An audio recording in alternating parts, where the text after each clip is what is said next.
with Nestle Cocoa Crunch, the great chocolatey taste.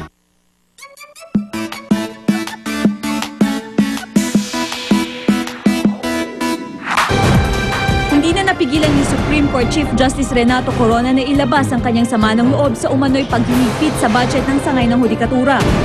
Bakit daw tila ginigipit sila sa pondo ng Administrasyong Aquino? Gayong garantisado naman daw ito ng konstitusyon. Kaugnay pa rin ito ng mahigit 4 na bilyong pisong budget ng Judiciary at iba pang constitutional bodies na ilalagay sa Miscellaneous Personal Benefits Fund. Kaya naman tuloy-tuloy ang protesta ng mga empleyado ng korte para labanan ito.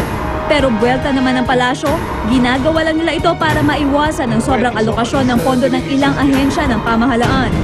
Ang umano'y panggigipit sa budget ng mga korte, yan ang ating tatalakayin ngayon. Para po sa ating talakayan, makakapanayam natin mula sa Supreme Court ang kanilang tagapagsalita at Court Administrator si Justice Maidas Marquez. Justice, good morning po. Ay, magandang umaga, Igan. Magandang umaga sa ating mga nakikinig. At nasa kabilang linya naman po ng telepono si Budget Secretary Butch Abad. Secretary, good morning. Ay, magandang umaga, Igan. Okay. Unahin ko lang po si Justice Maidas. May panggigipit ho bang nararamdaman ng hudikatura pagdating po doon sa budget na nakalaan po sa inyo? Well, naririnig lang natin yung mga balita, no? Ibinalik nga yung 2 bilyon, pero merong mga kondisyon, no? Katulad nung dapat itong gamitin sa pagpuno ng mga unfilled positions, at pagka hindi ito nagamit, ay babalik to sa National Treasury, no? Ito po ay labag, no, sa pinag-uutos ng saligang batas. At meron na rin po tayong mga jurisprudence tungkol dyan, ano? Opo. Na sinasabing ang ating kataas-tasang hukuman, kasama na po ang mga constitutional commissions, ay dapat mayroong flexibility, no, and authority to realign their funds, no?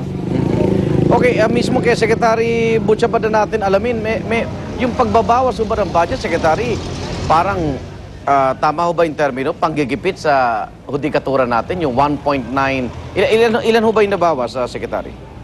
Alam mo, Igan, unang-una, mali naman sabihin walang nabawas kasi wala naman nabawas. Walang nabawas? Sa totoo lang, walang nabawas. Binalik ka sa kanilang budget yung 1.9. So walang nabawas. So ano itong So paano magkakaroon ng panggigipit doon? Wala namang nabawas.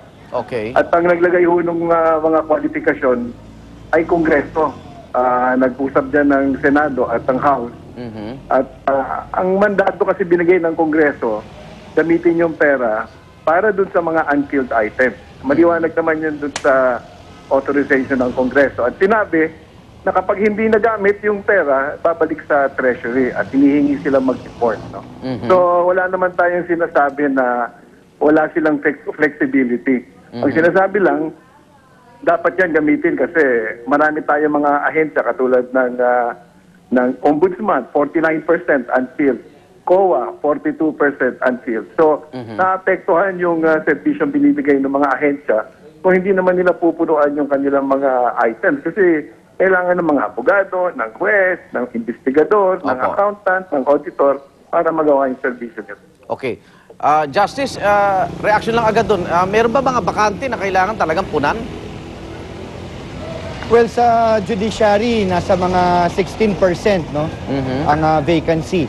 No? Pero lahat naman ang dapat punuan, lalo na doon sa mga lugar na talagang napakaraming kaso, pinupunuan naman natin kaagad yun. Ano? Okay. Kaya lang, ngayon lang talaga naglalagay ng ganyang kondisyon. Ano? At nung mga nakaraang taon naman, ay walang kondisyon. Okay. At lahat ng mga sweldo for unfilled positions, nagiging savings to at ginagamit to sa iba-ibang proyekto ng ating kataas-tasang hukuman. Okay, wala daw binawas, nililinaw ni Secretary. Well, siguro nga premature pa, no, dahil hindi pa naman lumalabas yung General Appropriations Act for 2012. So siguro antayin po natin 'yon, pero pinapaalala lang natin, ano, sa ating mga kinauukulan na meron tayong jurisprudence tungkol diyan, maliwanag ang probisyon ng saligang batas. So siguro, tuparin natin yon. Okay. Secretary, wala bang pagtatangka na mag-usap ang judiciary at ang executive kesa sa media naglalabanan ng mga salita? Hindi naman siguro magiging problema yon. Katulad nga ng sinabi ni Mr. Maidas na pupunuin nila yung mga items na kailangan punuan. So kung pupunuin nila yon, wala nang issue, Igan eh. Kasi yung pera naman yun para dun sa mga item. Ilan naman ang hinahabol natin eh. Sinasabi niya dati hindi kondisyon yun. Ha? Dati sinasabi niya hindi kondisyon. Nasa ibang administrasyon na tayo ngayon, Igan eh. Kasi alam ho ninyo yung problema nangyari sa military at sa pulis na kung hindi tayo maghihigpit kung saan-saan mapupunta yung pera. Hindi naman natin sinasabi na gano'n naman dun sa judiciary. Pero ginagawa lang nating patakaran panlahat para hindi naman nila sinasabi na mimili lang tayo ng hinihigpitan. Pero ano ito judiciary co-equal ng executive, yun nakikita nila. Kaya ho nga binalik namin yung provision at sinabi natin na ang importante dyan, mapunuan nila yung kailangan nilang punuan para makapagbigay sila ng serbisyo. Okay, abangan na lang natin maging desisyon ng Kongreso. Maraming salamat po, Justice Maidas Marquez at si Secretary Butch Abad ng Department of Budget. At yung ating talakayan, babalik po unang hirit.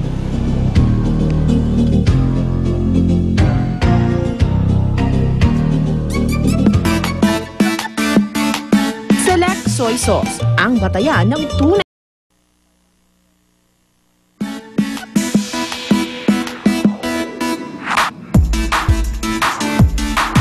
Alright, katatakutan pa rin po tayo ngayong umaga mga kapuso. At ngayon naman, nandito tayo sa tinatawag nilang kilabot ng mommy kung saan para kayong nag-time travel dahil talaga namang ancient Egypt yung inyong makikita dito. Correct. So pagpasok mo pa lang, merong mga artifacts at syempre mga naglalakihang mga pharaohs at hindi pwedeng mawala dyan yung mismong mga nakakatakot na mommy na parang ikaw Arn-Arn, no? Ayun, sa tabi ko, meron. Bukod dito sa pinuntahan natin, ito, meron pa silang tinatawag Arn-Arn na dungeon. So, meron sa dungeon. Marami doon zombies, taka mga pugot na ulo. Nakakatakot din doon mo. Oo, kasi sabi nila para daw kulungan yan ng mga zombies. Yes. Diba? So, talagang nakakatakot. Anyway, mga kapuso, kung gusto nyo ma-experience talaga itong mga horror houses na ito, open po sila every day at 350 pesos lamang po ang entrance fee dito. Inclusive na yung 3 horror houses na yan. Magmula po dito sa Pasay City. Magbabalik po ang unang hirit. Unang hirit.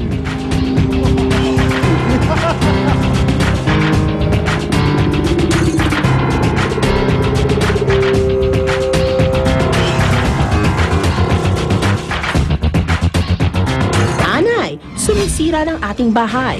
Siguraduhin no entry ang anay with SoilGuard odorless soil termiticide. Ang SoilGuard ay mabisang pumupuksa ng mga anay na nasa lupa. Kaya sa SoilGuard odorless soil termiticide, no entry ang anay. Available in all leading DIY and hardware stores. Mula sa Jardine. Ang programang ito ay inihatid sa inyo ng Mercury Drug. Gising 24 oras sa mga piling lugar.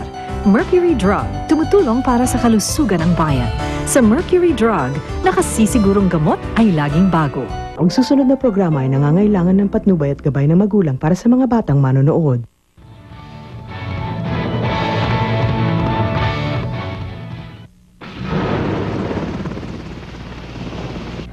Ano? Sikat burglar number 1412 ay nakasakay na? At nagpanggap siya na daddy ko? Nakita kong katunay